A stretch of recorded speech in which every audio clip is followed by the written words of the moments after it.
BNR gold and diamonds తరుగు తక్కువ బంగారం ఎక్కువ. ఇప్పుడు మన వైజాగ్ లో జూలై 24న గ్రాండ్ ఓపెనింగ్.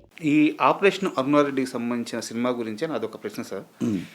మీరు చాలా అలవోకగా నైటీ వేశారు, చాలా అలవోకగా చీర కట్టారు. సో పోసాని కృష్ణమర్లో ఏది చేసినా స్క్రీన్ మీద వర్కౌట్ అవుద్ది. సినిమా ఇండస్ట్రీలో ఆయన ఎక్కడ పెడితే అక్కడ బంగారమే. అయితే ఆ మెంటల్ కృష్ణ సినిమాని నేను టైర్ 1 టైర్ 2 ఇలాంటివి నమ్మరు, కానీ బట్ మీకు క్వశ్చన్ అర్థం అవడానికి చెప్తున్నాను. ఒక టైర్ 3 హీరోకి మెంటల్ కృష్ణ సినిమా రాశారు మీరు, తక్కువ మార్కెట్ ఉండే హీరోకి. అతను కూడా నైటీ వేసుకోవడానికి ఇష్టపడకపోతే మీరు ఆ సినిమా తీశారు. అయ్యో పెట్టలే, ఆయన సిగ్గుపడ్డాడు. సో పేరు ఎందుకు లేని నేను పేరు చెప్పట్లేదు. అవును, అంటే ఆ హీరో కూడా వేసుకోకపోతే మీరు వేసుకున్నారు. తర్వాత కాలంలో సార్ మీ తరువాత ఈ రోజుకి కూడా మళ్ళీ అంటే చిన్న చిన్న దెయ్యాల సినిమాల కోసం వేసుకొని ఏదో లారెన్స్ గారు ఇలా చేశారు, కానీ బట్ ఆ తర్వాత మళ్ళీ అలా చీర కట్టుకుంది ఒక అల్లు అర్జున్ గారే. పుష్ప సినిమా చూస్తున్నప్పుడు ఆయన అలా చీర కట్టుకొని అటువంటి ఒక పెద్ద mass hero, pan India hero. అవును, మీకు చూసినప్పుడు ఖచ్చితంగా మీకు ఏదో ఒక ఫీలింగ్ కలిగి ఉంటుంది కదా, ఒక ఇంప్రెషన్ వచ్చి ఉంటుంది కదా. అవును, అది షేర్ చేయండి సార్. అది వాళ్ళందరికంటే నేను మెంటల్ కృష్ణలో నైటీ వేసుకున్నా. అవును, నైట్ ఇంకా అన్యాయం కదా, చీర అంటే ఏడ కప్పుకోవచ్చు. నేను ఎక్కడ పెట్టుకొని నైటీ వేసుకొని నేనేమన్నా ఇసరా అని అనుకొని వస్తే ఒక హీరో వద్దన్నారు. వద్దండి, అది వద్దు అంటే నేను అడగల, అంటే కన్విన్స్ చేయలే. అతనికి ఇష్టం లేనప్పుడు తప్పు. అది ఇంకొకటి మళ్ళా శివాజీని అడిగా. శివాజీ లైన్ చెప్పిన తర్వాత బాగుందన్న, కథ చాలా బాగుంది, హిట్ అవుద్ది, ఇది గ్యారంటీ మనం చేద్దాం అంటే అతనికి ఏంటంటే నైటీ నచ్చింది. అతనికి నైటీ నచ్చింది. ఎందుకంటే శివాజీ సినిమాలు చేశాడు కదా, టేస్ట్ ఉన్నాడు, కొంచెం కథ పల్స్ తెలిసిన మనిషి. అందుకని అందులో ఈ నైటీ వేస్తే నాకు మంచి ఇంకా బాగా క్రేజ్ వస్తుంది అన్న భావన కూడా ఉంటుంది. అంటే క్లెవర్ కదా మనిషి, కాస్త సబ్జెక్ట్ తెలిసిన మనిషికి అర్థం అవుతుంది. అవును, అట్లా అయిన తర్వాత నేను సంతోషపడ్డా. అయిన తర్వాత మళ్ళీ ప్రొడ్యూసర్ గారు వచ్చి మాట్లాడి కూర్చున్న తర్వాత నాకు కూడా డౌట్ వచ్చింది. అంటే శివాజీ ఏమో స్మూత్గా ఉంటాడు, సన్నగా చిన్నగా ముద్దుగా అట్లా ఉండేవాడు. మళ్ళీ ఇతను ఇది వేస్తే, గౌన్ వేస్తే, నైటీ వేస్తే అంటే ఎమోషన్గా రాదేమో, అంటే భయపెట్టే మనిషిలాగా ఉండడేమో. ఒక చిన్న సైజులాగా ఉంటాడు కదా, సన్నగా ఉంటాడు. నేనంటే హైట్గా ఉంటా, 6, చెప్పులు వేసుకుంటే 6'1" అవుద్ది. మీరు ముందు రాసిన హీరో కూడా చాలా పెద్ద హైట్ లేండి. అవును, అట్లా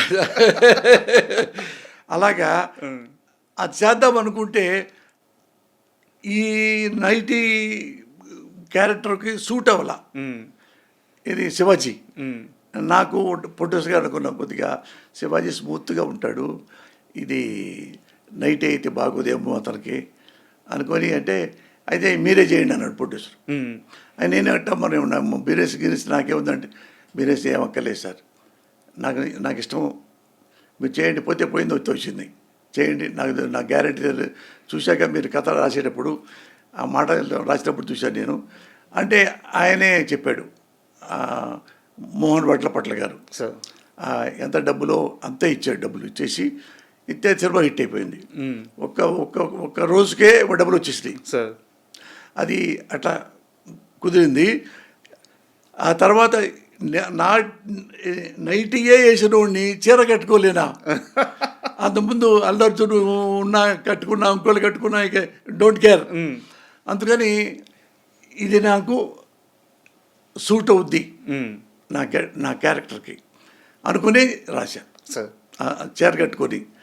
చూశారుగా మీరు ఆ టీజర్ చూస్తుంటే మీకు మాత్రం యాప్ట్ అయ్యే క్యారెక్టర్ లాగా ఉంది అది. అవును, అంటే ఒక హీరో కట్టుకోవాలంటే కొద్దిగా ఇబ్బందిగా ఉంటుంది ఎవరికన్నా. పైగా ఏంటంటే సూట్ అవ్వాలి ఆ కథ, ఆ కథ సూట్ అవ్వాలి.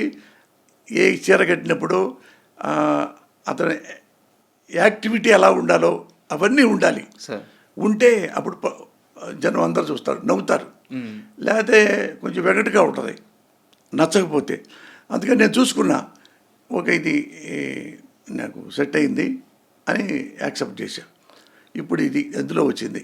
అంటే ఇలాంటి ధైర్యం కానీ ఇలాంటి సాహసం కానీ చేయాలంటే ఓన్లీ పోసాని కృష్ణమురళి అది మీ బెంచ్ మార్క్, మీ ముద్ర, అది ఎవరి వల్ల కాదు అది. అవును, అదృష్టం అది. అయితే మీరు ఎలాగో ఇప్పుడు డైరెక్టర్గా ప్రొడ్యూసర్గా చేస్తున్నారు కాబట్టి మీరు ప్రొడ్యూసర్గా చేసిన ఒక సందర్భం గురించి మాట్లాడతాను. ఇది మీకు ఇష్టమైతే దీని గురించి డిస్కస్ చేద్దాం, లేదంటే దీన్ని ఆపేద్దాము. మీరు శ్రావణ మాసం సినిమాకి ప్రొడ్యూసర్గా డైరెక్టర్గా సినిమా తీశారు. సినిమా ఫ్లాప్ అయింది. 2 సంవత్సరాల్లో కసితో ఆ సినిమా రిలీజ్ అయిన తర్వాత మళ్ళీ ఒక 2 సంవత్సరాల స్పాన్లోనే ఒక సినిమాని రిలీజ్ చేసి బిగ్గెస్ట్ హిట్ తీశారు, ఆపరేషన్ దుర్యోధన.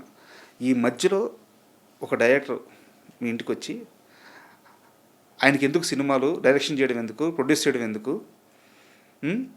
అది మాలాంటి వాళ్ళకి డబ్బులన్నీ పోయినాయి, ఇప్పుడు ఖర్చులకు ఏం చేస్తారని మాట్లాడిన ఆ డైరెక్టర్ దగ్గరికి వెళ్ళి ఆపరేషన్ దుర్యోధన తర్వాత లేదురా పోసాని మురళకృష్ణ హిట్ కొట్టాడు, పోసాని మురళకృష్ణకి డైరెక్షన్ కూడా వచ్చు, ప్రొడక్షన్ వచ్చు, ప్రొడ్యూసరు అని చెప్పారు ఆ డైరెక్టర్కి మీరు? అంటే ఎటువంటిదంటే ఏం అనకూడదు, ఎందుకులే అంటే నేను మాట్లాడాలంటే చాలా మాట్లాడగలను. తలకాయ తీసుకెళ్ళి మొలకాయలో పెట్టుకోవాలి.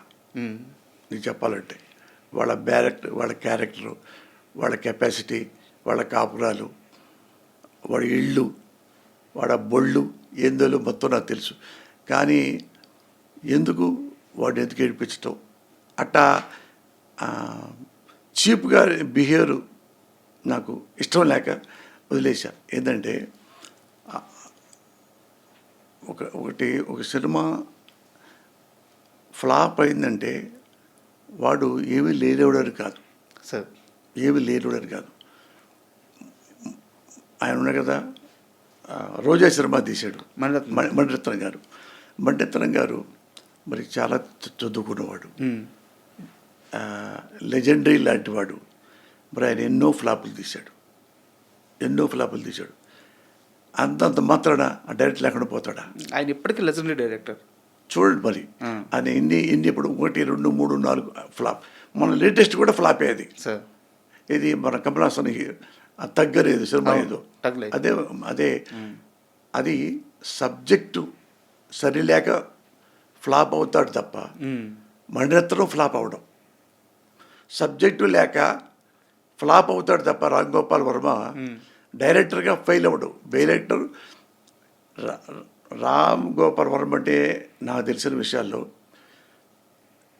One of the tallest director in India Ram Gopal Varma. You should not forget that. అతను tallest director who believes technique. Sir, సినిమాకి ఎంత టెక్నిక్లు ఉంటాయో అతనికి తెలిసినట్టుగా ఎవ్వడికి తెలియదు, మణిరత్నం కూడా తెలియదు. సార్, ఇతను రామ్ గోపాల్ వర్మలో ఉన్న షార్ప్నెస్, క్రియేటివిటీ ఎవరికి తెలియదు. ఎందుకంటే నేను ఆయనతో ట్రావెల్ చేశాను 2-3 ఏళ్ళు. అయ్యో తెలుసు సార్, ఉంది ప్రశ్న ఉంది అడుగుతా. అది అతను చాలా చాలా ఇక జీనియస్. తర్వాత ఇంకెవరు అంటే నేను చెప్పను, అంత జీనియస్ అతను రామ్ గోపాల్ వర్మ. అది హిట్ ఫ్లాప్ గురించి పట్టించుకోకర్లా.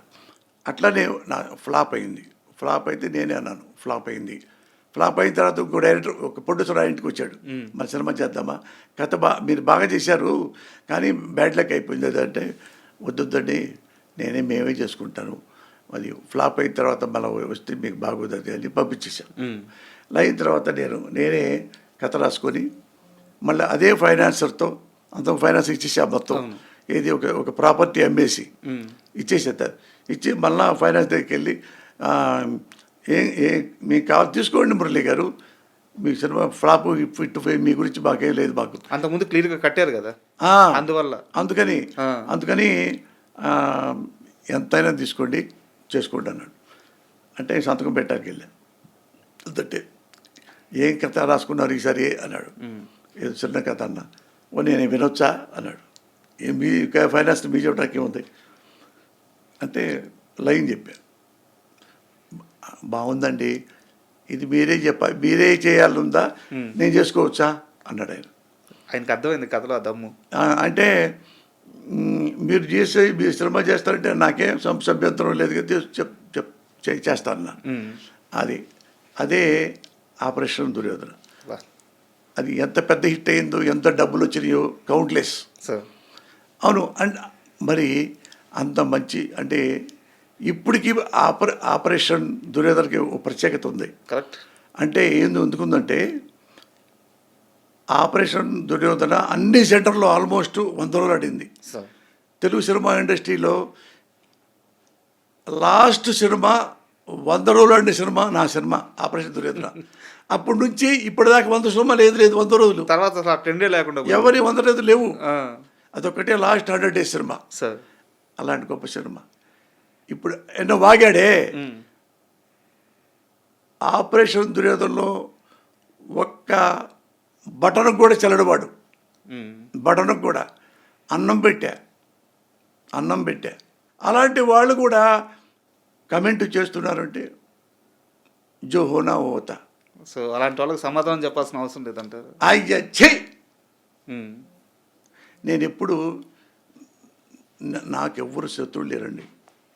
నా తల్లి సాక్షిగా నేను ఎప్పుడు శత్రువుని ఉంచుకోను.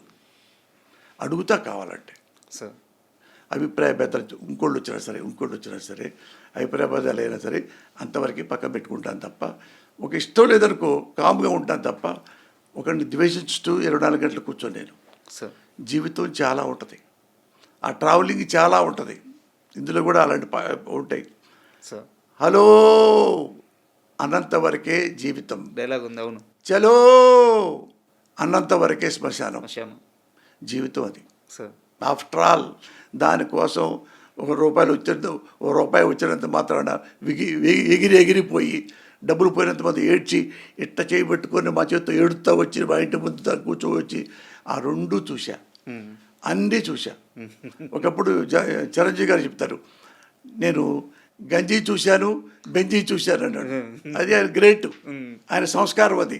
నేను అదే సార్ అన్నీ చూశా.